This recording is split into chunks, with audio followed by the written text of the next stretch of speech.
অনেকেই মাছ খুব একটা পছন্দ করেন না, হয়তো কাটা বাছার ভয়ে। তবে যারা মাছ পছন্দ করেন না তারাও কিন্তু চিংড়ি মাছটা নিশ্চয়ই পছন্দ করেন। আজকে আমি চিংড়ির একটা আইটেম নিয়ে হাজির হয়ে গেছি।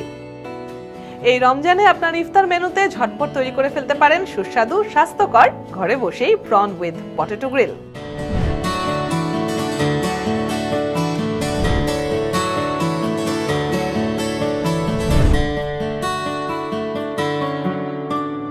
দর্শক, welcome to Whirlpool Ramzan special cooking show powered by Transcom digital. আজ আমি রেডি করে দেখাবো প্রনের একটা আইটেম যা নিঃসন্দেহে আপনাদের ডাইনিং টেবিলকে অনেক বেশি আকর্ষণীয় করে তুলবে।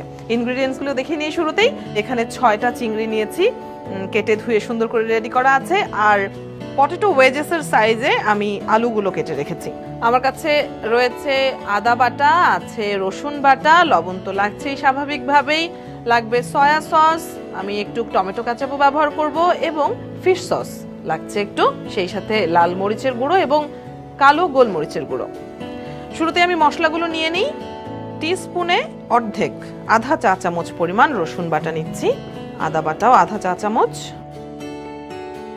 এর মধ্যে আমি ফিশ সস দিয়ে দিচ্ছি 2 চা চামচ, সয়া সসও 2 চা চামচ দেব।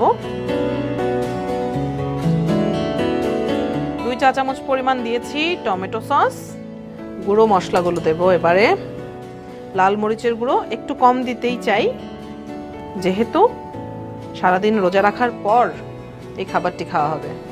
গোলমরিচের গুঁড়ো দিচ্ছি, আর দেব লবণ। যেহেতু 3 ধরনের সস ব্যবহার করেছি তাই লবণ খুব বেশি দেওয়ার প্রয়োজন নেই। মিক্স করে নিচ্ছি। এর মধ্যে এখন আমি দিয়ে দেব চিংড়িগুলো।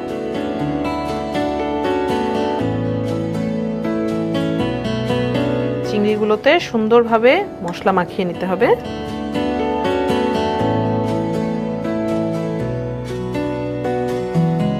একই মশলায় কেটে রাখা আলুগুলো মিক্স করে দিচ্ছি আমি। এর মধ্যেও মশলাগুলো মোটামুটি যেন লেগে যায় সেটা লক্ষ্য রাখতে হবে। সুন্দর করে মশলাগুলো মিক্স করে ফেলার পর আমি এর উপর কিছুটা তেল দিয়ে দেব। এটা গ্রিল হবে এবং একই সাথে কুক হবে, সবকিছু মিলিয়ে তেলের পরিমাণ আপনি চা চামচে যদি দেন তাহলে 4 চামচ মতো দিয়ে দিতে পারেন।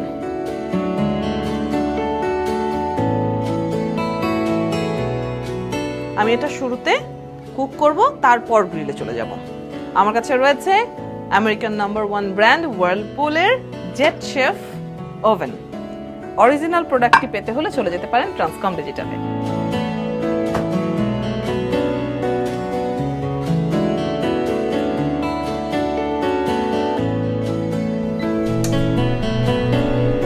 কুক হতে থাকুক, ততক্ষণে চলুন দর্শক আমরা জেনে নেই এই খাবারটির পুষ্টিগুণ সম্পর্কে।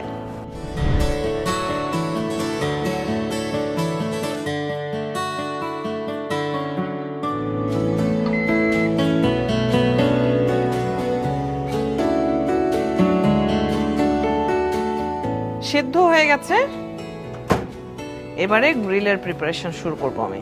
গ্রিলে যেহেতু বাড়তি টেম্পারেচারের প্রয়োজন হয় তাই ওভেনের ভেতর এই ফ্রেমটা সেট করব।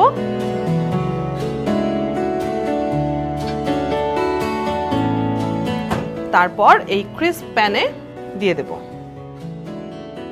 ঢেলে নিচ্ছি।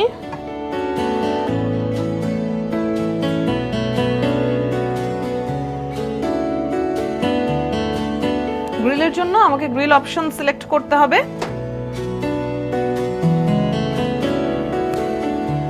খুব সহজ হবে যদি আপনারা এই ম্যানুয়ালটি লক্ষ্য করুন।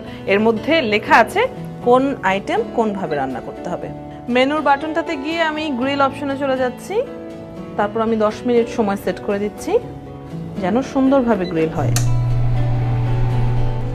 শুরু হয়ে গেল আমার গ্রিল হওয়ার প্রসেস।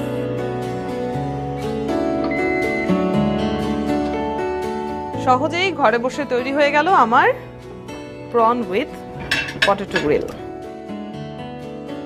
দেখতে ভীষণ ইয়াম্মি লাগছে।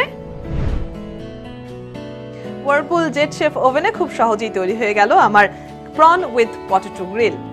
দর্শক দেখছিলেন Whirlpool Ramzan special cooking show powered by Transcom digital. আজকের মতো এখানেই বিদায় নেব। ভালো থাকবেন সবাই।